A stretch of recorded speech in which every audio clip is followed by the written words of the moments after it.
Bienvenidos a 360 grados, una visión global de la noticia, un espacio para debatir sobre todo lo que sucede en Colombia y en el mundo.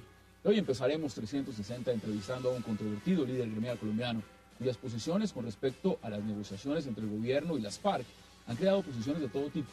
Hablamos de José Félix Laforí, el presidente de Fedegan. El hombre fuerte de la Federación de Ganaderos hablará hoy con nosotros acerca de la reforma agraria que plantean las FARC, de la invitación de esta organización al ministro de Agricultura para que vaya a La Habana y por supuesto también del futuro del campo colombiano y de sus posibles aspiraciones. José Félix Laforí, esta noche aquí en 360.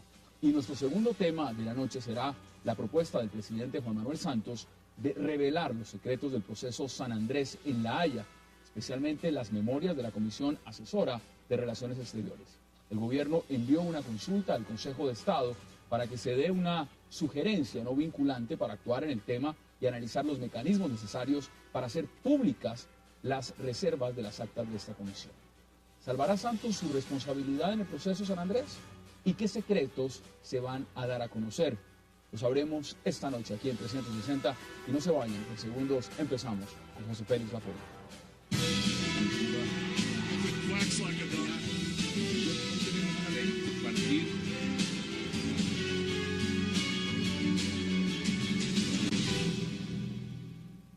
Y le doy la bienvenida de inmediato a 360 al presidente de Fedegan, la Federación de Ganaderos de Colombia, a José Félix Laforí. Qué placer y gracias por aceptar esa invitación. Placer el mío. El gusto de estar con ustedes y yo creo que esto va a ser un rato agradable. Muy agradable y muchas cosas vamos a hablar. Mire, vamos al grano. ¿Cómo ve usted las declaraciones que ha dado Humberto de la Calle cuando dice que ya el tema agrario es una discusión tratada a fondo en La Habana con las FARC? Pues yo creo que, por el contrario, yo creo que Humberto de la Calle dijo hace menos de un mes, a propósito de una declaración del ministro de Interior, cuando le señala el punto final para poder abordar y terminar y concluir el tema agrario en el mes de marzo, que le dice que no le ponga fechas. No, yo creo que hoy lo que hay es un tanto de interés de ambas partes por evitar que las expectativas en torno a ese proceso sigan cayendo como han venido cayendo en el curso de los últimos tiempos en términos generales por parte de la opinión. En consecuencia, hay que animar un poco a los colombianos para que no pierdan como la esperanza de que allí puede salir humo blanco.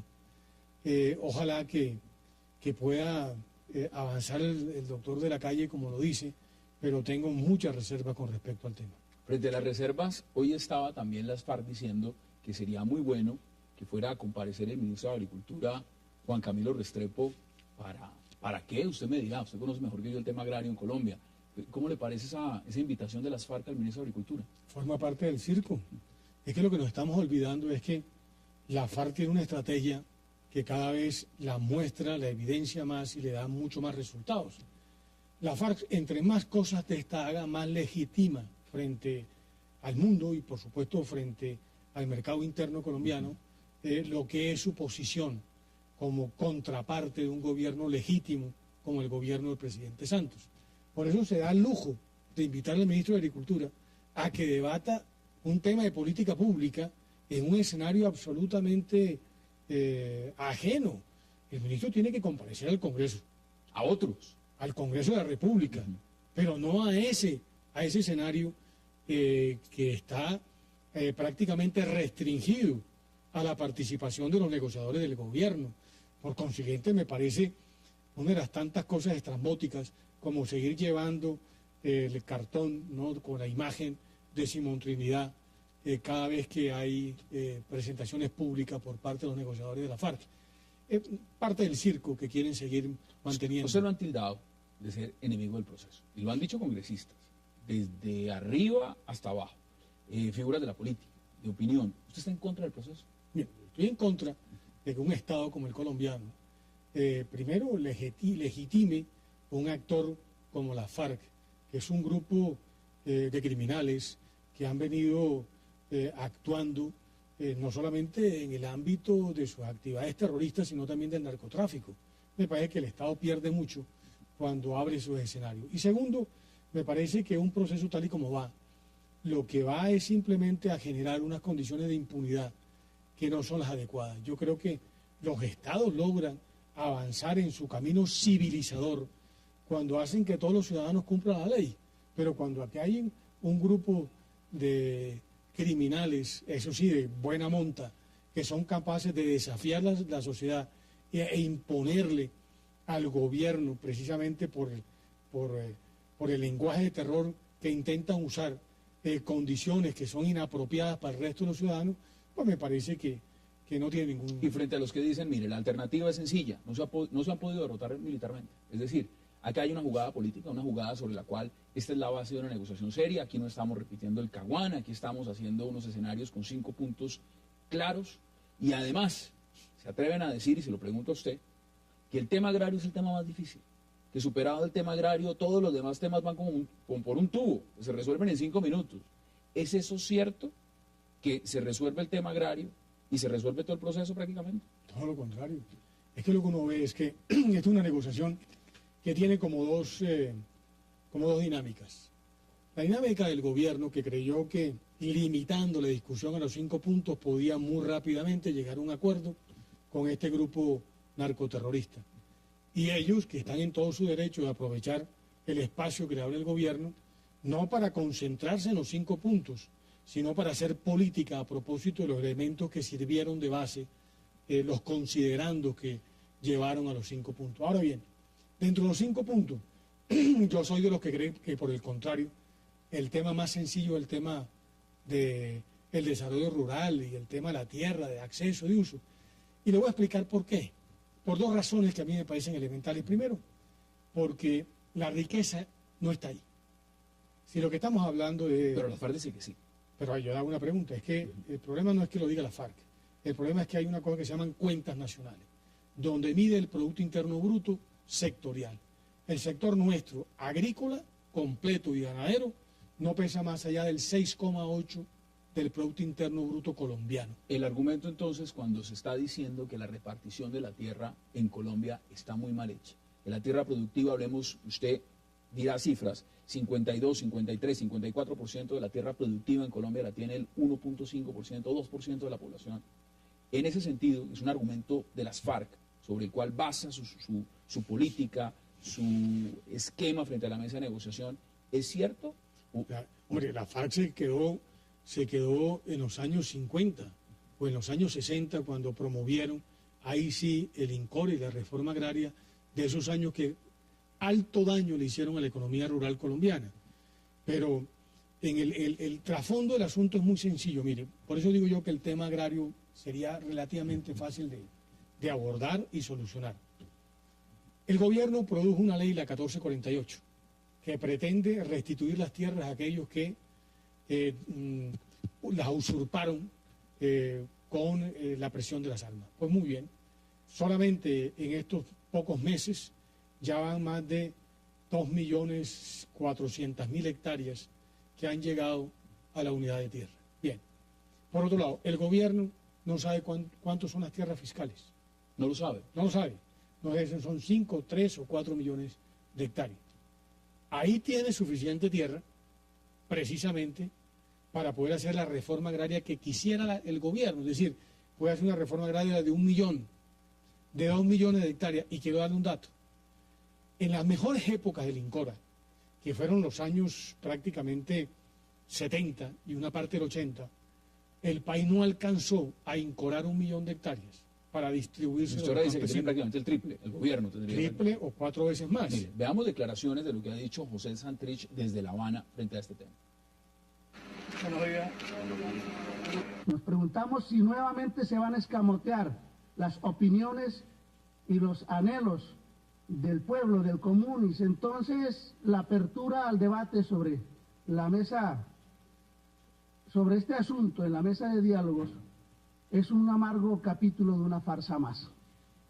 Por lo trascendental del asunto, las FARC llaman a que el ministro Juan Camilo Restrepo comparezca ante la mesa de conversaciones de La Habana a sustentar el proyecto y decirnos si se tendrán en cuenta las conclusiones que contengan los posibles acuerdos para el establecimiento de una paz estable y duradera. Ahí están las declaraciones. ¿Qué dice usted al respecto? Dos cosas que me parecen gravísimas. Comparezca. ¿Sindicado de qué? El ministro representa al Estado colombiano en la política rural. Eso de comparecer ante qué y ante quién. Primer punto. Segundo, el error del gobierno fue precisamente haber habilitado ese foro. Y lo advertí por una razón elemental. Porque cuando la FARC presionan al gobierno a lo largo del mes de noviembre, precisamente para darle espacio a su máxima pretensión, que es, entre comillas, meterle pueblo a las negociaciones, y el gobierno lo acepta, está habilitando, como habilitó, un foro donde llegaron más de 1.500 personas de una cantidad de organizaciones, buena parte de ellas que no tenían nada que ver con el sector rural, a decir todo lo que se le ocurrió, lo divino y lo humano. Allá lo han llevado. Es decir, Claro. Todas esas propuestas están ya ahora en La Habana. Sí, pero ¿cuántas son? Dijo el otro día el presidente de la SAC que eran fácilmente 10 o 12 documentos con más de 300 o 400 folios. Pueden haber 6.000 folios de propuestas. ¿Eso qué le permite a la FARC? Sacar con pinzas aquellas que les interesan. ¿Y las que no? Las que no, ni les importa. Por eso ir allá, que fue lo que a decir cosas, no tenía ninguna importancia. Ellas van a sacar aquellas que ellos mismos construyeron con la marcha patriótica. Y entonces le pasa como cuando usted iba más joven, donde su padre iba a pedirle un consejo. Cuando uno le pide un consejo a su padre, pues usted está en un problema complicado, porque tiene que seguirlo. Claro. Ahora, lo que está reclamando la FARC es lo mismo. Si usted aceptó el foro, usted no puede ahora no aceptar las recomendaciones que ese foro de la sociedad civil, entre comillas, le da justamente a la mesa. Ustedes no fueron al foro, sencillamente. Llegaron críticas, no críticas, es la posición legítima de Fedegan, porque Fedegan decide si quiere ir o no ir. ¿Qué es lo que más le preocupa a usted? De fondo, dígame un punto de los que más le preocupa de lo que se pueda estar negociando en este momento en el tema agrario en La Habana. A mí lo que me preocupa es darle legitimidad a aquellos que destruyeron el sector rural. Es decir, cómo se sienta quienes desde la otra orilla hemos tratado de construir bienestar o riqueza o mejoras con quienes durante 50 años lo único que han hecho es expropiar, asesinar, secuestrar, extorsionar, es decir, violentar al sector rural. A mí me parece un contrasentido. Y además le digo la siguiente cosa, de la pregunta que la dejamos en el tintero, que me parece que es fundamental. Mire, el tema agrario era muy fácil de resolver. Mire, hagamos lo siguiente, vamos a una pausa y me cuenta usted específicamente por qué le parece a José Félix Laforí que el tema agrario es fácil de resolver. Hagamos la pausa y ya regresamos acá a 360 para seguir hablando, por supuesto, del tema agrario en Colombia y las negociaciones que se adelantan sobre ese punto, y que muchos consideran el punto más importante de la agenda de los diálogos entre el gobierno colombiano y las FARC en La Habana. No se vayan, ya regresamos.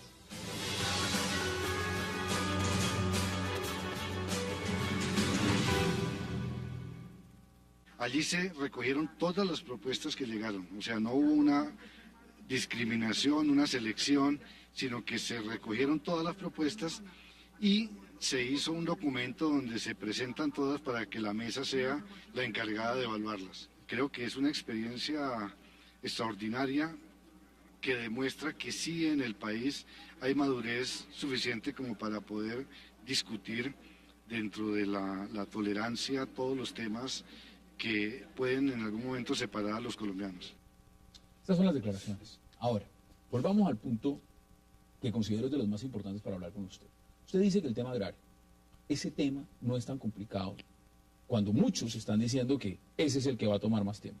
¿Por qué no es el más complicado en esas conversaciones en La Habana? Hombre, por supuesto depende también cómo quieras abordarlo, porque si lo que tú pretendes es volver otra vez a los años 60 y 70 para expropiarle tierras a quienes están trabajándolas, pues me parece que aquí va a haber una situación crítica en el sector rural. Pero es el discurso de las FARC, Claro, el discurso de las 60. Claro, es el discurso de la FARC. Es más todavía, buena parte de quienes han venido acompañando ese discurso quieren revivir épocas superadas de la NUC, línea Sincelejo, que lo que pretendía era perturbar la propiedad privada, invadir fincas, hostigar a los propietarios, hasta que finalmente por cansancio ese propietario no tenía otra alternativa sino ver cómo buscaba el Estado para que le compraran la finca.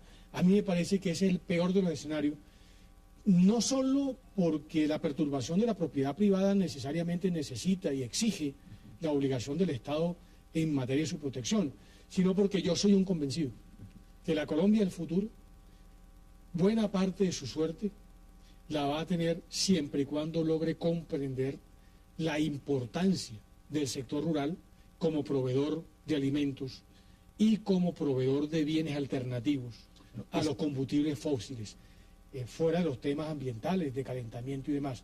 Yo sí soy de los que creo que un país tropical como Colombia tiene inmensas posibilidades. Por consiguiente, ir a generar elementos de perturbación de la propiedad, como ya lo están creando. Mire, hoy en Colombia no se transa 1 metro de tierra, porque quienes la compraron o la tienen adquirida de tiempo atrás, pues no encuentran un mercado propicio.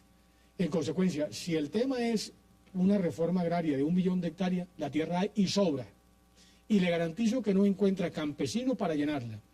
En cambio, en mi opinión, hay unos temas que son mucho más difíciles de abordar. Le voy a dar, para mí, el más complicado, el tema de las víctimas.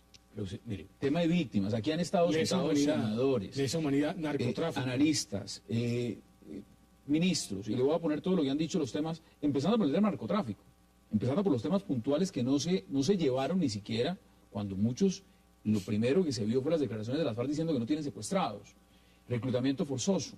Ahora, temas que no están ni siquiera marcados en la agenda, ni siquiera están presentados. Pero entonces impacta que diga usted que el tema agrario, donde muchos han centrado justamente la expectativa, diga, ese tema no es tan complicado. Porque, te repito, porque como aquí vamos de cortina en humo, en cortina de humo, entonces a la final la opinión pública termina precisamente por estar desorientada. Por ejemplo, mire, ¿usted cree que hay derecho que un periódico tan respetable como El Tiempo no solamente abre en primera página, sino que dice que empezó el debate y que la FARC proponen cosas como las que están aquí escritas? A mí me parece una galimatía, un tema vago, impreciso. Decirle a los colombianos que lo que quiere la FARC es una reforma rural, agraria integral, socioambiental, democrática y participativa con enfoque territorial, pues uno se queda como diciendo... Pero si hoy pidieron comparecer al ministro de Agricultura, mañana que pueden pedir un notario para que les escrituren, se preguntan muchos. Por eso no fui, porque es un circo. Mi pregunta, yo tengo una pregunta de fondo, que es la siguiente, y se la he hecho a buena parte de embajadores o diplomáticos, sobre todo europeos, que van un poco al despacho a inquirir por qué no fui. Yo le pregunto, mire, mi generación es una generación que terminó duramente golpeado por el tema narcotráfico. Llevamos 40 años en una violenta lucha contra el narcotráfico que ha derruido instituciones, que ha asesinado a nuestros mejores hombres, que ha acabado con el futuro de miles de familias colombianas. Yo quiero ver a la comunidad internacional, especialmente a los americanos, diciendo que el narcotráfico es un delito conexo con el delito político. Yo quiero verlo, porque me parece que 40 años de lucha en mi país y de nuestra generación, creyendo en que había que confrontar con el peso de la ley del Estado al narcotraficante, pues no existe cuando se trata de un grupo que como este, además de traficar con droga, también ejerce el terrorismo contra la sociedad colombiana. ¿Y qué opina de verlos el día de mañana haciendo política? Pues es que a mí me parece, yo estoy de acuerdo es con la frase del procurador, tendrán que pasar un largo rato en la picota. Hoy se estaba posicionando el procurador en su segundo periodo y estaba diciendo que la paz no se puede conseguir a cualquier precio. ¿A usted le parece que aquí se están dando condiciones para negociar a cualquier precio? Pero lo dijo el domingo tranquilamente Navarro Golf, que está tratando de articular una tercera fuerza, diciendo que estos tipos no se desmontan a menos de que haya impunidad en el proceso.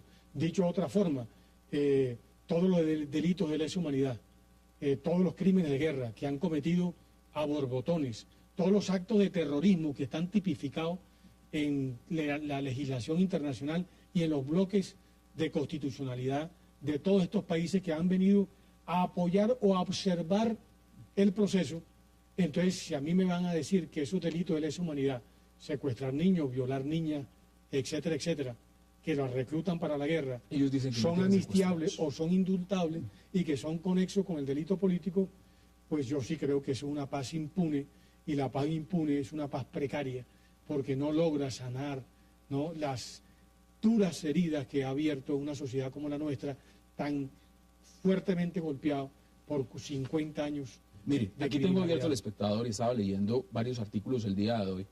Evidentemente, por ejemplo, Luciano Marín Arango, alias Iván Márquez, que lo conocen mejor como Iván Márquez, lo tilda usted de paramilitar, de aliado con los paramilitares. Dice que justamente ustedes representan a lo peor de este país y que no deja justamente avanzar en un proceso de reconciliación y de paz. ¿Usted qué dice al respecto de esa declaración? Hombre, para que un bandido use la declaración de otro bandido para acusar a una persona que, como yo, lo que he sido un ciudadano cumplidor de la ley, pues a mí me parece que esto sí es claramente los pájaros tirándole la escopeta. El usar, digámoslo, a un gremio como el nuestro, que es un gremio respetable, donde hay 403.000 ganaderos que tienen menos de 50 animales, 244.000 pequeños campesinos que a duras penas tienen los ingresos de subsistencia porque tienen 3, 4 vaquitas, me parece que es un atropello contra la dignidad de un sector que, como el nuestro, no solamente vive golpeado por las durezas del clima y de la economía, sino también de estos criminales que no nos han dejado vivir Deme en plazo en paz. el tiempo. Este proceso se está adelantando. Todo el mundo tiene derecho a poner una fecha. Hasta el propio presidente Santos. ¿Usted cuánto le da de plazo? Pues mire, si las declaraciones de estos señores siguen como van, le garantizo que en el mes de junio el gobierno patea la mesa de negociación, porque sabe que lo que viene de aquí en adelante es un proceso político, electoral. El gobierno centró las posibilidades de reelección en que le vaya bien en el diálogo, pero tampoco se va de alguna forma a ahorcar con la misma cuerda con la que pretende salir adelante. En La Habana se está negociando la paz o se está negociando una reelección presidencial. En La Habana se están negociando muchas cosas al mismo tiempo.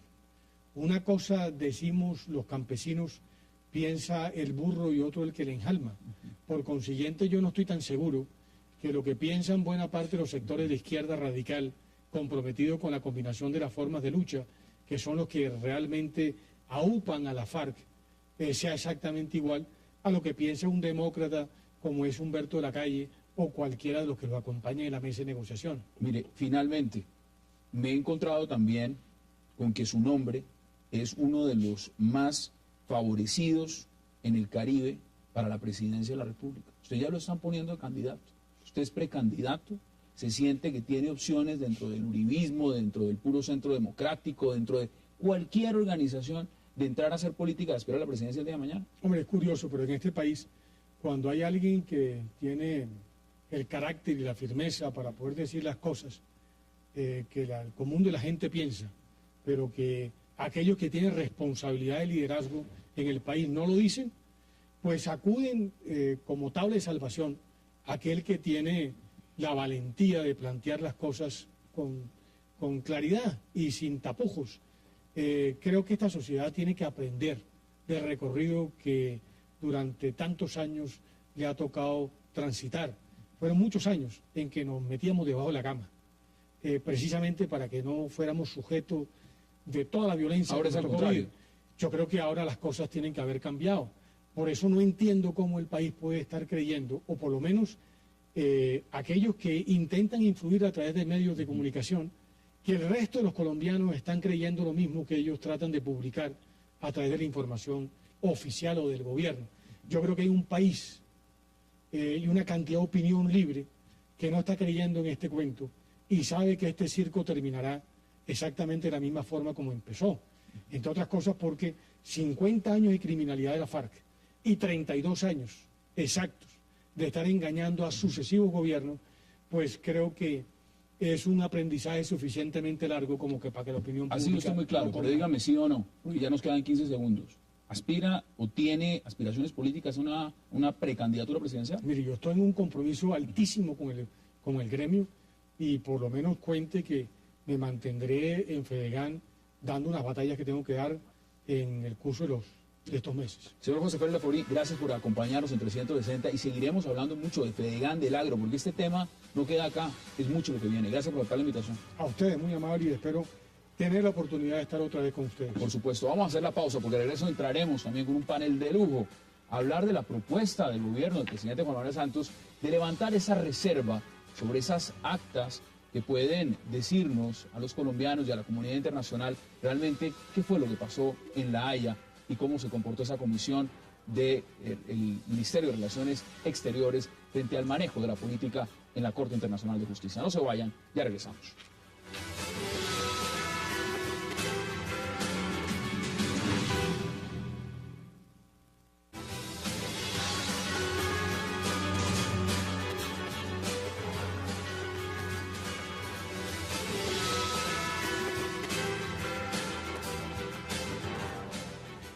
Regresamos a 360 grados para hablar ahora de lo que significa una propuesta que nació el día de ayer y que podría ser para algunos muy conveniente, para otros dicen que puede ser muy peligrosa, y es de levantar las reservas de las actas en el caso de San Andrés, específicamente de la Comisión Asesora de Relaciones Exteriores. Y para hablar de ese tema, pues un panel de lujo como siempre. Tenemos al doctor Carlos Salgar, gracias por aceptar la invitación, a Oscar Iván Zuluaga y a Camilo Espina. Qué placer, gracias a todos por estar esta noche con nosotros. Gracias. Gracias, Hassan. Usted que es un estudioso del tema San Andrés, nos hemos sentado a hablar infinidad de veces sobre el tema. Y usted lleva años estudiando, sus pronósticos fueron acertados. ¿Cómo ve esta propuesta de levantar esas reservas de estas actas? ¿Eso es un peligro? ¿Eso es conveniente? ¿Qué opina usted? A ver, en primer lugar tengo que hablar como académico que soy. Y como académico me parece fascinante que se levanten las actas de la comisión asesora, porque es tener la oportunidad de descubrir cómo se discute la política exterior, la toma de decisiones de la política exterior en el país, que no se conoce, no se ha conocido. Entonces sería una oportunidad de lujo conocer cómo ha sido esa toma de posiciones, cuál ha sido la posición, por ejemplo, de los expresidentes, qué posición tenían cuando eran presidentes y luego qué posición tuvieron cuando eran expresidentes, cuáles fueron las incoherencias, qué se le dijo a la opinión pública después de las cosas. Eso va a ser muy interesante. Es decir, como académico me parece fascinante poder poner una cantidad de comillas. ¿Pero usted cree que la comisión quiere? Porque aquí lo que me están diciendo es, mire, la comisión es la que decide si se levanta o no. La comisión es la que decide porque el artículo 4 de la ley 268 del 93, que es la que reglamenta la comisión asesora, dice que la comisión decidirá si se hace público a solicitud del presidente o con el visto bueno del presidente. Entonces, va a ser la comisión, van a ser los expresidentes vivos, los miembros del Congreso y los dos miembros de la comisión. ¿Qué opina usted? ¿Le gusta? A mí no me gusta. A mí no me gusta por una razón básica. Cuando uno está en el conflicto internacional propiamente dicho, la institucionalidad es vital. Y la institucionalidad hace que uno diferencie los problemas de gobierno con los problemas de Estado. Y todos los problemas del país son problemas de Estado, de largo plazo. Esto arranca en un error, en que nos pusimos santanderistas y a poner sobre el tapete las fronteras a un tribunal. Ahí arrancamos mal. Las fronteras se definen por relaciones, se definen por negociaciones, se definen a pulso. Esa es la historia. Pero ya metidos en el tema hay que afrontarlo. Esto no cambia en nada la situación de San Andrés, pero sí hace que un debate político interno nos destape nuestra situación internacional. Muchos dicen que es peligroso. Mire, he leído a algunos columnistas y dicen, eso es una amenaza a la seguridad nacional. Otros dicen, no, es exagerado, eso no tiene nada. No. Yo no creo que sea una amenaza a la seguridad nacional, pero sí creo claramente que deteriora la institucionalidad. ¿Por qué? Porque cuando está uno, por ejemplo, y está analizando un tema y está en la comisión, yo he asistido a esa comisión, ¿qué es lo que pasa allí? Que los expresidentes ponen sus puntos de vista y uno dirá una cosa, el otro dirá la otra, pero lo que ellos están tratando de lograr es un consenso que tenga interés de Estado. Allá hay señores que han ganado las elecciones y que no se pueden mirar a los ojos, como es el presidente Samper que el presidente Pastrana. Por lo que estamos viendo ahorita. Claro. Pero ellos dos tienen que llegar a la comisión a hacer un debate, a pensar en la nación, en el país. Cuando se hace público, entonces resulta que las opiniones van a ser mucho más limitadas en el futuro. Y el día que tengamos una crisis, nadie va a querer hablar ni decir nada, porque mañana se hace público en el debate político que se armó un problema. Eso no me pasa. Oscar Iván, ¿cuál es su análisis? Yo creo que aquí el punto de partida es que el presidente Santos cometió un enorme error, una indelicadeza muy grande, en el solo hecho de proponerlo sin el consentimiento de la comisión asesora. porque para hacer cualquier revelación se requiere la aprobación de la Comisión Asesora de Relaciones Exteriores. Si la comisión, de acuerdo a lo que determina la ley, y en su fuero y en su consideración, acepta que sea necesario divulgar las actas, que son materia de, digamos, de reserva, bajo lo que ellos han definido, pues bienvenido. Sería mucha claridad al país. Pero me parece que lo que el presidente Santos quiso ayer fue amenazar como si fuera esto un Wikileaks, sin ni siquiera ir a consultar nuevamente a la comisión. Eso me parece muy delicado, me parece que no es la forma para darle la seriedad que ha tenido la comisión asesora, su tradición como institución, ha sido del máximo respeto y creo que el presidente Santos comete un tremendo error en utilizarlo como un argumento de debate para darle una respuesta al presidente Uribe es una pelea de dos, y en una pelea de dos están esgrimiendo argumentos diciendo, pues yo no tengo responsabilidades y mi responsabilidad, la única forma de decir yo no soy responsable es mostremos las actas. Ahora, en el tema de mostrar las actas no tiene nada que ver con el tema de los andresanos, es un tema de salvar responsabilidades. ¿Es esa la manera? Yo creo que no. Mire, por ejemplo, la diferencia de estilos. El presidente Uribe llevó un documento sobre San Andrés muy escrito, muy responsable, con mucho detalle a la Cámara de Representantes. Y en uno de sus puntos dice, todos los gobiernos cumplieron con esmero sus deberes. No hay un enjuiciamiento político a ninguno de los gobiernos. Todos estaban de acuerdo. Bueno, por eso. Entonces, me parece que es muy incitante lo que hace el presidente Santos en el día de ayer para tratar de llevar ese tema que sea un motivo de debate como el que estamos viendo hoy, sin haberlo consultado previamente con la comisión asesora. Eso no se hace. Me enteré que están esperando un pronunciamiento del Consejo de Estado. A ver si el Consejo de Estado dice que se debe o no divulgar. No le preguntaron a la comisión, pero allá hay expresidentes que se están pronunciando por medio de redes sociales. Pero eso sí es desinstitucionalizar. Y todo lo demás. Veamos, por ejemplo, eso sí es desinstitucionalizar. En diferentes medios y, por ejemplo, redes sociales también. Canciller Holguín tiene razón. Uribe y Pastrana no están para atacar, sino para defenderse en el caso de Nicaragua. El presidente Santos, nada que ver. Mire, eso está diciendo el presidente Samper. Ahora, aquí nos hemos sentado, yo lo he escuchado a usted diciendo más o menos en su análisis, yo no lo voy a repetir, desde dónde inicia el problema, cómo se ha ido manejando y todo lo demás. En todo caso, es que al día de hoy se perdieron 75.000 kilómetros cuadrados de mar, nadie ha renunciado. Yo no he visto la primera renuncia, ni de canciller, ni de nadie, y todo el mundo ha dicho, pues, no sabemos.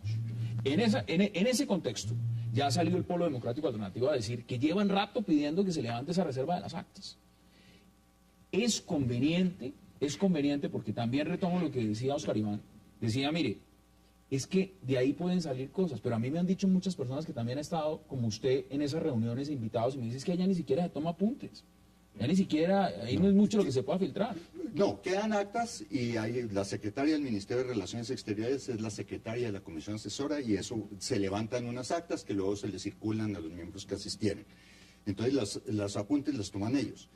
Ahí yo no creo que haya tal peligro para la seguridad nacional como tal.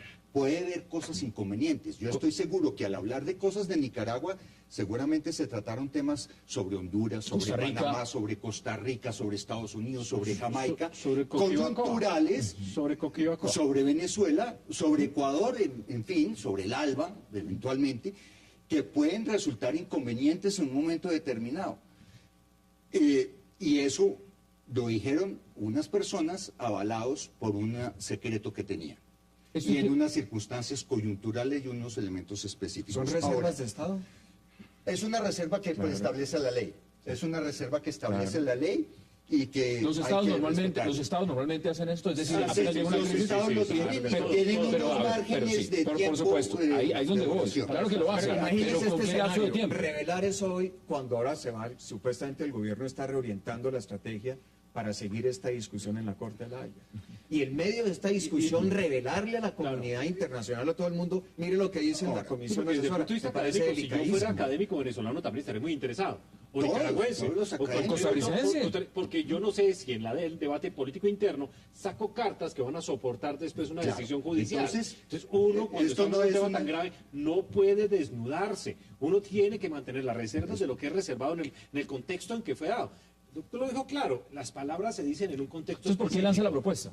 Yo creo que el tema es político. Claro. El tema es un Político es que salvar interno. responsabilidades. Es un político interno para salvar responsabilidades internas, dejando de lado la institucionalidad, que me parece que es lo que hay que preservar aquí. Pero más salvar responsabilidades en un gobierno, independientemente que quiera asumirlas o no, que se mantuvo la misma defensa, donde muchos han dicho, este gobierno tuvo las oportunidades, este y el pasado, de tomar decisiones, no las tomaron, y aquí ni siquiera la canciller que maneja las relaciones exteriores del país ha puesto la renuncia sobre la mesa. ¿Qué responsabilidad le va a ir ahora si ni siquiera... Esta propuesta nace del presidente de la República. Yo creo que hay que ver un poco eso de las responsabilidades y de si se podía o no se podía hacer y hasta dónde hubo limitantes.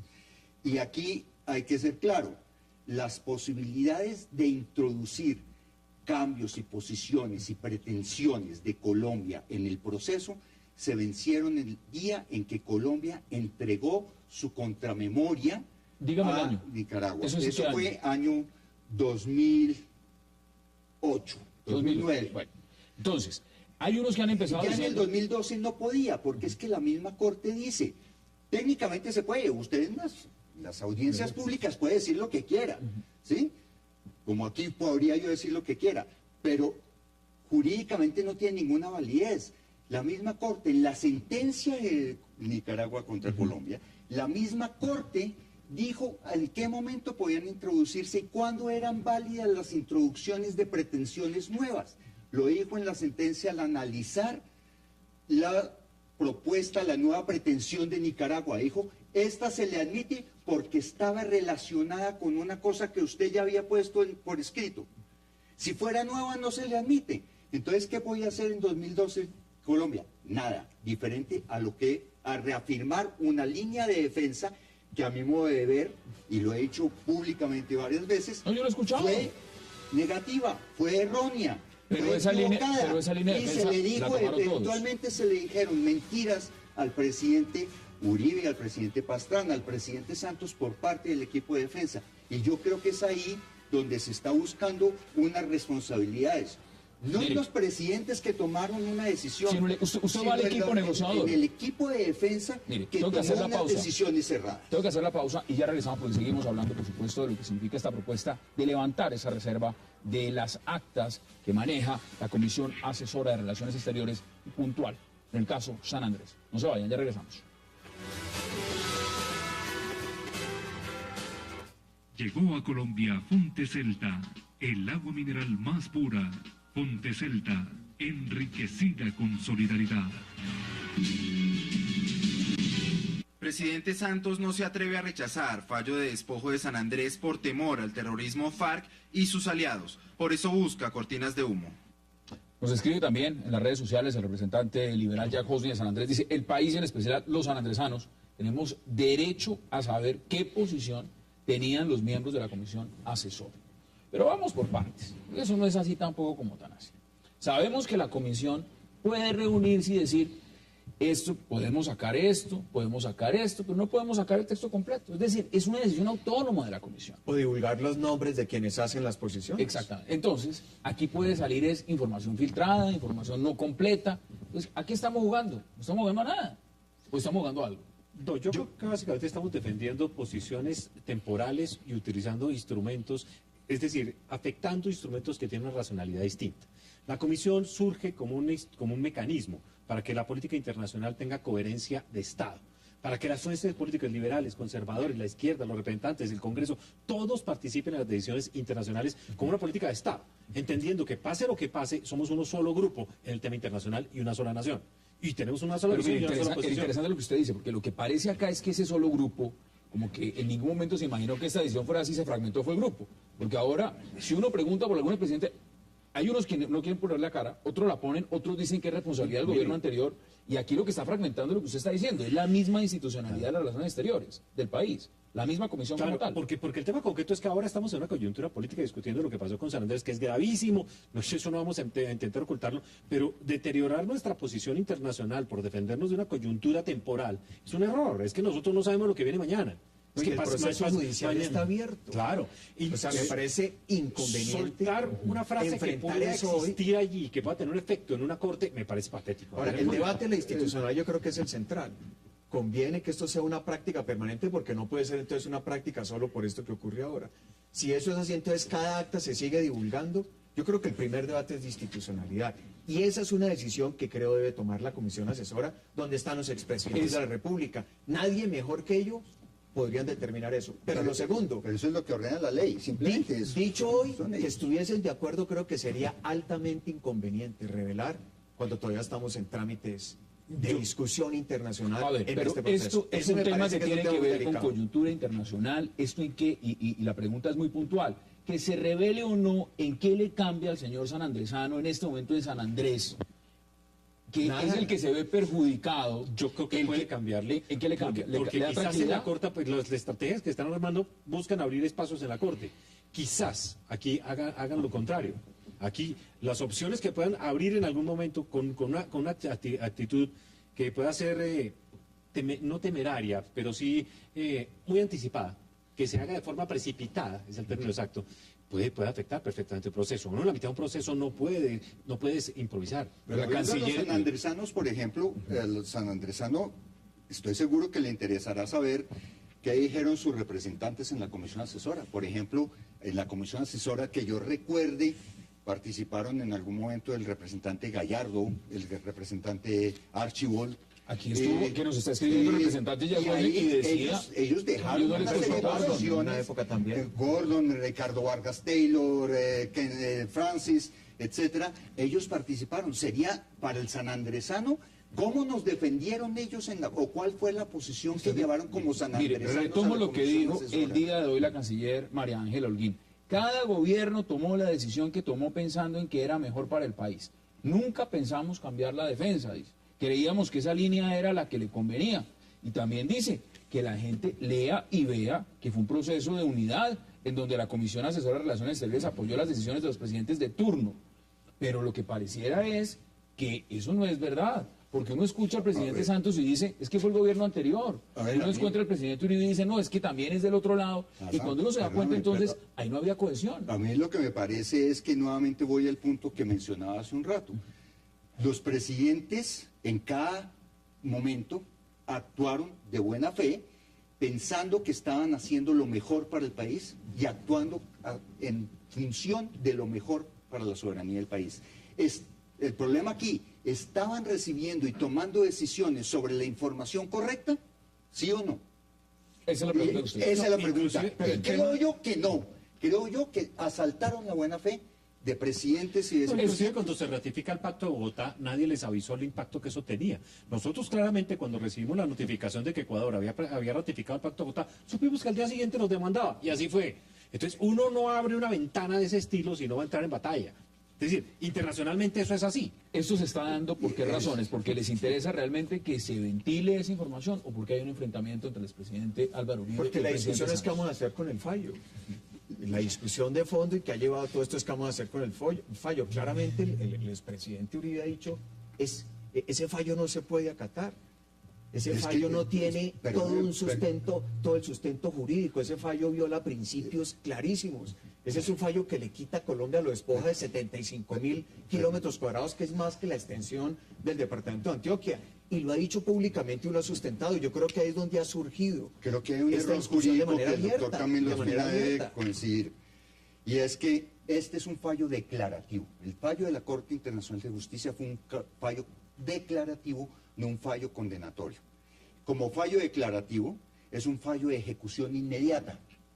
Es decir, al día siguiente, como en efecto sucedió, los pesqueros nicaragüenses cruzaron el Meridiano 82. Entonces, ¿en qué discusión estamos? Así se acaba, se viola la soberanía. No se viola la soberanía, porque ellos están actuando el fallo en no el cambia fallo. contra la soberanía. No. No, pues Señores, se afecta claramente el territorio Se nacional. afecta el territorio, pero no hay una violación a la luz del derecho internacional y yo me guío por el derecho El contexto es que el internacional. derecho internacional tenía el espacio de ir a la Corte o no ir. Ahora, denme las conclusiones, porque entramos en el momento de conclusiones. Colombia, el En error de 30, Colombia fue 35 ir. segundos, dígame usted, ¿se van a levantar esa reserva de esas actas? Yo creo que sí. Yo no sé realmente, yo creo que el mecanismo legal está allí. Y el Consejo de Estado, yo creo bien a los magistrados, son gente muy sensata y muy juiciosa. Y no van a decir nada distinto a lo que va a decir la ley. Entonces, pues llegamos al mismo punto. Que lo decía la Comisión. Que lo decía la Comisión. El Consejo de Estado, Es sí, lo que- pero tiene que decir la Comisión. Yo creo que la consulta debe ir en otro sentido.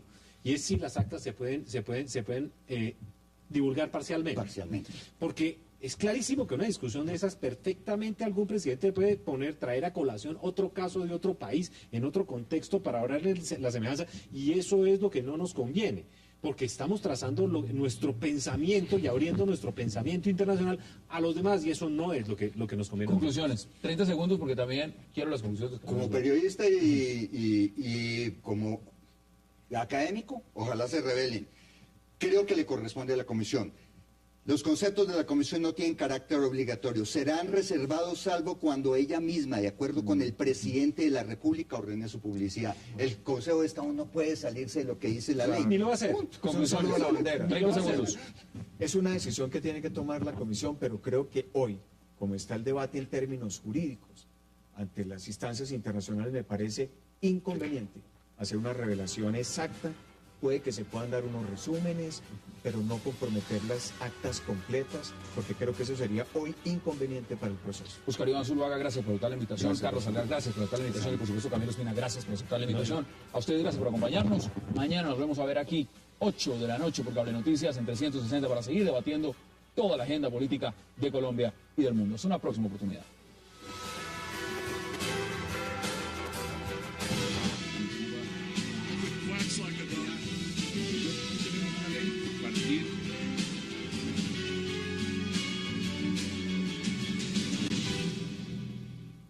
Me dirá, usted conoce mejor que yo el tema agrario en Colombia. ¿Cómo le parece esa invitación de las FARC al ministro de Agricultura? Forma parte del circo. Es que lo que nos estamos olvidando es que la FARC tiene una estrategia que cada vez la muestra, la evidencia más y le da mucho más resultados. La FARC, entre más cosas de esta haga, más legitima frente al mundo y, por supuesto, frente al mercado interno colombiano, lo que es su posición como contraparte de un gobierno legítimo como el gobierno del presidente Santos. Por eso se da el lujo de invitar al ministro de Agricultura a que debata un tema de política pública en un escenario absolutamente ajeno. El ministro tiene que comparecer al Congreso.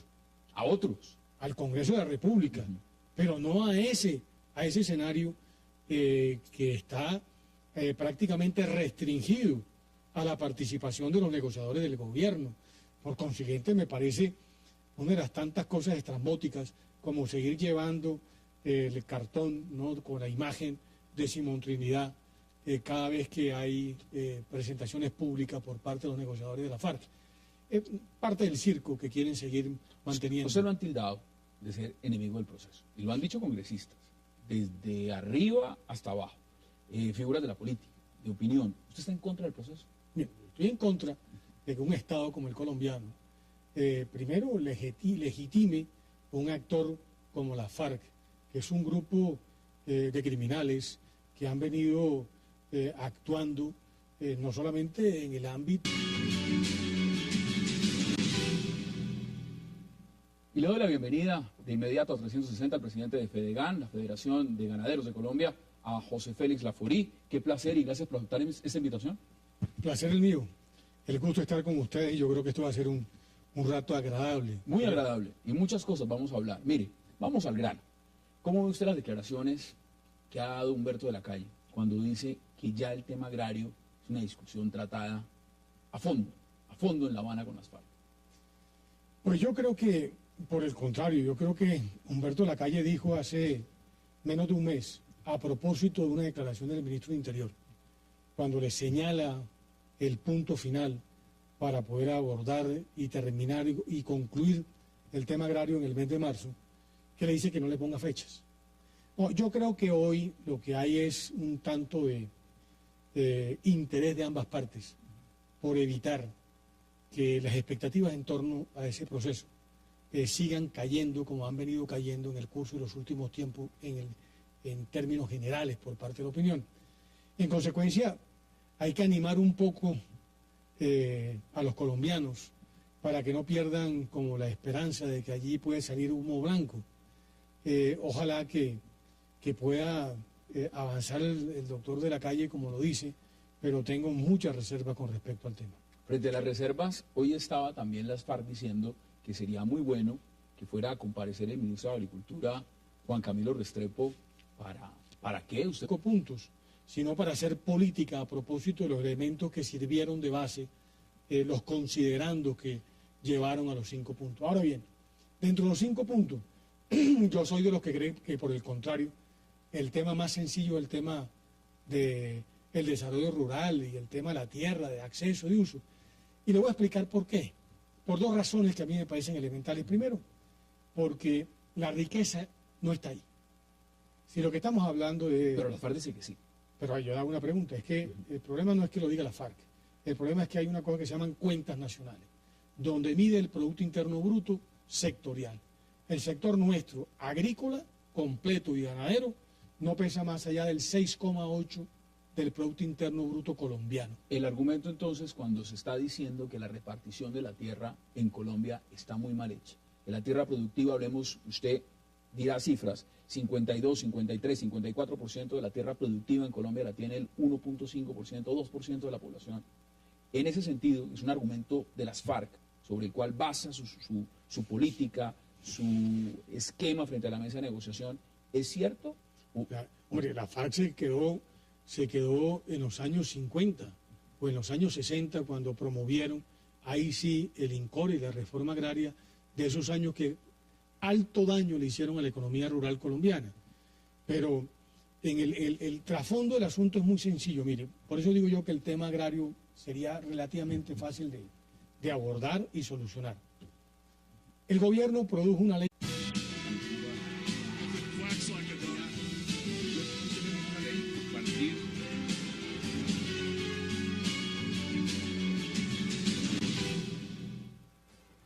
Bienvenidos a 360 grados, una visión global de la noticia, un espacio para debatir sobre todo lo que sucede en Colombia y en el mundo. Hoy empezaremos 360 entrevistando a un controvertido líder gremial colombiano, cuyas posiciones con respecto a las negociaciones entre el gobierno y las FARC han creado posiciones de todo tipo.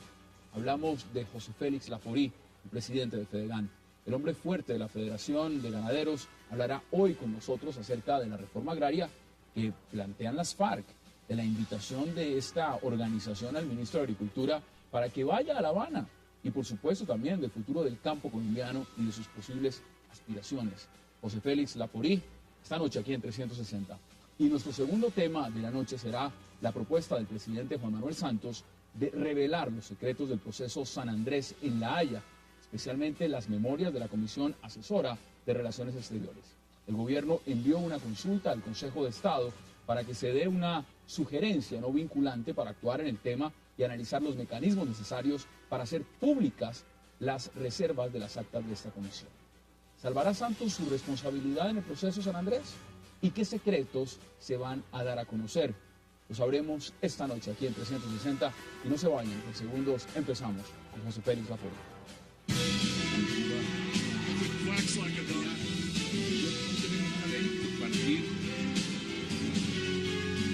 De sus actividades terroristas, sino también del narcotráfico. Me parece que el Estado pierde mucho cuando abre sus escenarios. Y segundo, me parece que un proceso tal y como va, lo que va es simplemente a generar unas condiciones de impunidad que no son las adecuadas. Yo creo que los Estados logran avanzar en su camino civilizador cuando hacen que todos los ciudadanos cumplan la ley. Pero cuando aquí hay un grupo de criminales, eso sí, de buena monta, que son capaces de desafiar la sociedad e imponerle al gobierno precisamente por el lenguaje de terror que intentan usar condiciones que son inapropiadas para el resto de los ciudadanos, pues me parece que no tiene ningún... Y frente a los que dicen, mire, la alternativa es sencilla, no se han podido derrotar militarmente. Es decir, acá hay una jugada política, una jugada sobre la cual esta es la base de una negociación seria, aquí no estamos repitiendo el Caguán, aquí estamos haciendo unos escenarios con 5 puntos claros y además se atreven a decir, y se lo pregunto a usted, que el tema agrario es el tema más difícil, que superado el tema agrario todos los demás temas van como por un tubo, que se resuelven en 5 minutos. ¿Es eso cierto, que se resuelve el tema agrario y se resuelve todo el proceso prácticamente? Todo lo contrario. Es que lo que uno ve es que esta es una negociación que tiene como dos dinámicas. La dinámica del gobierno, que creyó que limitando la discusión a los 5 puntos podía muy rápidamente llegar a un acuerdo con este grupo narcoterrorista. Y ellos, que están en todo su derecho de aprovechar el espacio que le abre el gobierno, no para concentrarse en los 5